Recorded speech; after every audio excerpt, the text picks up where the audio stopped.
Hello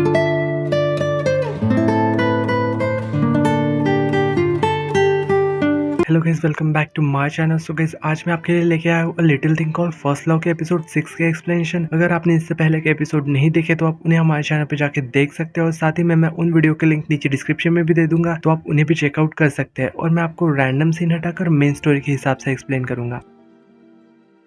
तो episode 6 के starting में हमें सबसे पहले फ्लैशबैक दिखाए जाते हैं, जहाँ ना यूनियन का मॉम का बर्थडे था और वो सभी लोग मिलकर बर्थडे सेलिब्रेशन कर रहे थे। यूनियन और उसकी मॉम ये सब काफी ज्यादा एंजॉय कर रहे थे, और यहाँ यूनियन को देख के ये भी लग रहा था कि यूनियन ना अपनी मॉम से बहुत ज्यादा प्यार करता है, अपनी मॉम को ही नहीं बल्कि अपने डैड को भी। और अभी इस बात को कुछ ज्यादा समय नहीं हुआ था, और वापस प्रेजेंट टाइम में यूनियन ने अपने कैलेंडर पे जून 28 को मार्क करके रखा हुआ है। तो इसका मतलब 28 जून को उसकी मॉम का जरूर बर्थडे होगा। नेक्स्ट डे इधर म्याओ म्याओ जल्दी जाग जाती है और कॉलेज एंट्रेंस एग्जाम देने के लिए, जिससे कि वो यूनियन के लिए जल्दी से ब्रेकफास्ट बना सके। यहाँ म्याओ म्याओ एक ड्रिंक पे एक स्टिकी नोट स्टिक करती है, और उसने वहाँ पे लिखा था कि good luck for your college exam. और जब यहाँ पे यूनियन वहाँ से जा रहा था तो म्याओ म्याओ उसे रोक के ना उसे उसका ब्रेकफास्ट देती है। और जब वो उससे पूछ रहा था कि क्या तुमने ब्रेकफास्ट मेरे लिए बनाया था, और म्याओ म्याओ उसे झूठ कह देती है। और जब यहाँ पे यूनियन उसे पैसे दे रहा था ब्रेकफास्ट के बदले, तो म्याओ म्याओ उससे पैसे नहीं लेती। पर जब उसकी मॉम वहाँ आती है तो उसे पैसे लेने के लिए कहती है, और यहाँ म्याओ म्याओ को भी अपनी मॉम के डर से उससे पैसे लेने ही पड़ते हैं। फिर यूनियन वहां से चला जाता है अपनी एग्जाम देने के लिए। यहाँ वो उस ड्रिंक को पी लेता है जो कि म्याओ म्याओ ने उसे दिया था, और वो कैन को फेंक देता है। पर उस पे लिखे हुए नोट को ना वो अपने पास रख लेता है, जो कि म्याओ म्याओ ने उसके लिए लिखा था, और वो उसे संभाल के अपने बैग में रख लेता है। फिर जब हम यहाँ पे दिखाया जाता है कि कायतो की मॉम भी उस एग्जाम सेंटर पे पहुंच गई थी फूड लेके, जो कि उन्होंने यूनियन के लिए बनाया था। पर यहाँ यूनियन को काफी जल्दी थी, इसलिए वो उन्हें मना कर रहा था। पर उसकी मॉम ना गेट के बाहर से ही उसे डम्पलिंग्स खिलाने लग जाती है, और तभी यहाँ पे एक रिपोर्टर भी ना उनकी फोटो खींच लेता है। फिर बाद में जब हमें दिखाया जाता है कि यूनियन ना उस पेपर में छपी हुई उनकी फोटो को देख लेता है, और इधर स्कूल में भी सब लोग उस फोटो को देख रहे थे। और म्याओ म्याओ यहाँ पे कह रही थी कि यूनियन की मॉम काफी ज्यादा अच्छी है। और तभी यहाँ पे कायतो भी आ जाता है, और उसकी ये बात सुन के उसे काफी गुस्सा आ रहा था। तो यहाँ पे म्याओ म्याओ उससे कह रही थी कि अगर तुम इतने जेलस हो गए हो तो तुम अपनी मॉम से क्यों नहीं कहते तुम्हारे लिए कुक करने के लिए। पर यहाँ पे हेशिन ना उसे रोक रही थी और उससे सॉरी कहने के लिए कहते हैं कायतो के लिए। और यहाँ म्याओ म्याओ को तो ये समझ नहीं आ रहा था कि वो उससे माफी मांगने के लिए क्यों कह रही है। फिर जब हमें नेक्स्ट सीन में दिखाया जाता है कि यूनियन ना अपने मैथ टीचर से मिल रहा था और उन्हें अपने आर्किटेक्चर वाले करियर के बारे में बता रहा था। यहाँ पे यूनियन उनसे ये शेयर कर रहा था कि शायद मुझे ना अपना मेजर चेंज कर लेना चाहिए, क्योंकि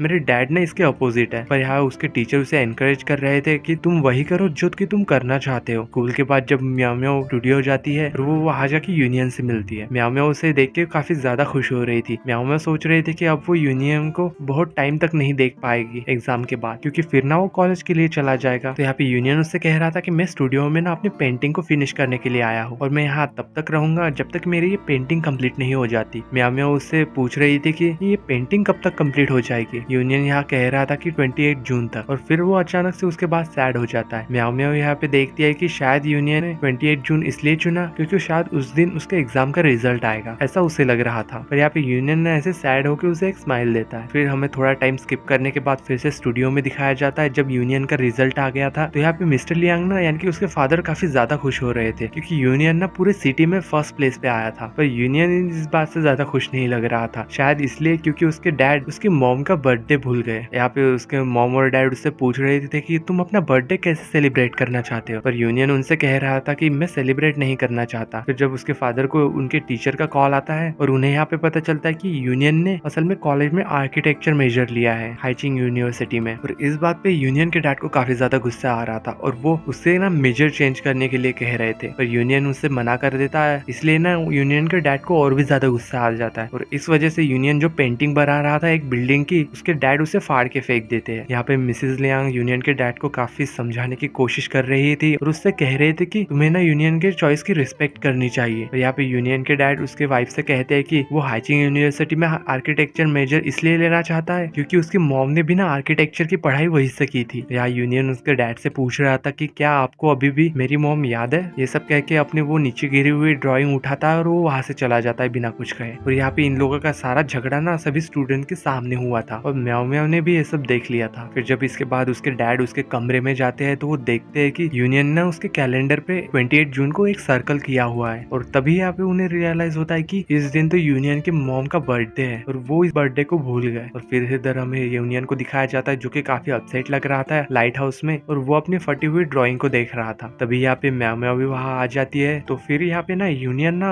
म्याओ म्याओ को अपनी फैमिली के बारे में बताता है। वो उससे शेयर कर रहा था कि मेरी मॉम की डेथ तब हुई थी जब मैं 10th क्लास में था और मिसेस लियांग मेरी नहीं बल्कि काइतो की मॉम है। और फिर फाइनली यहाँ पे म्याओ म्याओ को सच्चाई का पता चलता है। यूनियन म्याओ म्याओ से कह रहा था कि मेरी मॉम को गुजरे हुए सिर्फ 1 साल हुआ है और इतनी जल्दी मेरे डैड ने फिर से मैरिज कर ली। मुझे समझ नहीं आ रहा कि मेरे डैड ने इतनी जल्दी मैरिज क्यों की। यूनियन और काइतो ये दोनों ही ना इस मैरिज के अगेंस्ट थे, पर ना यूनियन ने अपना माइंड चेंज कर लिया था क्योंकि उसके डैड काफी ज्यादा दुखी थे उसके बाद। और यूनियन के अग्री हो जाने की वजह से काइतो और यूनियन की फ्रेंडशिप खत्म हो गई। यहाँ यूनियन म्याओ म्याओ से कह रहा था कि आज मेरी मॉम का ना बर्थडे है और ये सिर्फ मुझे ही याद है। म्याओ म्याओ यहाँ पे सब कुछ जानने के बाद ना काफी साइलेंट हो चुकी थी और वो अचानक से रोने लगती है। यूनियन उससे कह रहा था कि तुम क्यों रो रही हो, जबकि मैं खुद नहीं रो रहा। म्याओ म्याओ उससे कह रही थी कि मैं नहीं रो रही। म्याओ म्याओ की इस बात से ना यहाँ पे यूनियन के फेस पे थोड़ी तो स्माइल आती है। फिर जब हमें यहाँ पे नेक्स्ट सीन में दिखाया जाता है कि यूनियन ना घर वापस आ रहा था और वो देखता है कि उसके डैड ना उसका बाहर इंतजार कर रहे थे। यहाँ पे यूनियन उसके डैड से कह रहा था कि मैंने अपना आर्किटेक्चर मेजर आपके अगेंस्ट जाने के लिए नहीं किया क्योंकि मुझे वो करना था। और फिर डिनर करते टाइम यूनियन अपनी मॉम के ब्लूप्रिंट का बॉक्स उसके डैड से मांगता है। तो यहाँ पे उसके डैड ना पहले उससे कहते हैं कि पहले डिनर कर लो। और फिर ऐसे ही टाइम स्किप होके फिर हमें आर्ट क्लास में दिखाया जाता है जहाँ पे यूनियन से ना म्याओ म्याओ का कलर पैलेट ना गलती से टूट गया था। तो म्याओ म्याओ उससे कहती है कि अरे कोई बात नहीं, पर फिर भी यहाँ पे यूनियन को ना काफी ज्यादा गिल्टी फील हो रहा था। और जब यहाँ पे कुछ दिनों बाद म्याओ म्याओ का एक आर्ट टेस्ट होने वाला था और उसके सेंटर पे ना यहाँ यूनियन भी उसके पास पहुंच जाता है और यहाँ वो म्याओ म्याओ के लिए एक न्यू पेंट सेट गिफ्ट के तौर पे लाया था। पहले तो यहाँ पे म्याओ म्याओ उसे लेने में थोड़ा हेजिटेट कर रही थी क्योंकि वो ना सेट बहुत ही ज्यादा एक्सपेंसिव था, पर यूनियन उसे लेने के लिए कहता है और यहाँ पे फिर म्याओ म्याओ भी उसका मन रखने के लिए ले लेती है। यहाँ म्याओ म्याओ तो काफी खुश लग रही थी और अपना एग्जाम देने के लिए चली जाती है। फिर तभी यहाँ पे अचानक से यूनियन ना काइतो को देखता है वहाँ पे डिलीवरी करते हुए और यूनियन यहाँ पे उसे फॉलो करने लग जाता है। और जब इधर रात के समय यहाँ पे यूनियन को हेचिंग यूनिवर्सिटी से इन्विटेशन लेटर मिलता है कि उसे एक्सेप्ट कर लिया जा चुका है आर्किटेक्ट मेजर के लिए। इधर म्याओ म्याओ भी अपने आर्ट सर्टिफिकेट को देख के ना काफी ज्यादा खुश हो रही थी क्योंकि वो भी एग्जाम में पास हो गई। फिर ऐसे ही टाइम स्किप करके हमें कुछ दिनों बाद का समय दिखाया जाता है जहाँ म्याओ म्याओ ना बीच पे आई हुई थी और वो यहाँ पे ऐसा इमेजिन करती है कि एक पिलर को देख के कि यूनियन उसके सामने है और उसे अपने एग्जाम में पास होने की न्यूज देने की कोशिश कर रही थी, पर वो ना बहुत ज्यादा नर्वस थी। तभी अचानक से वहाँ पे यूनियन भी आ जाता है उससे मिलने के लिए। म्याओ म्याओ उससे पूछ रही थी कि तुम यहाँ क्या कर रहे हो। यूनियन उसे बता रहा था कि वो ड्राइंग करने के लिए बीच पे आया है और यूनियन भी उसे वैसे ही एक्टिंग करके सेम क्वेश्चन पूछता है कि तुम यहाँ पे क्या कर रही हो। यहाँ पे म्याओ म्याओ उससे कह रहे थे कि मैं अपनी छोटी सिस्टर याओ याओ की हेल्प करने आया हूँ एक सी शेल नेकलेस बनाने में। और इसी सीन के साथ एपिसोड 6 की एंडिंग होती है।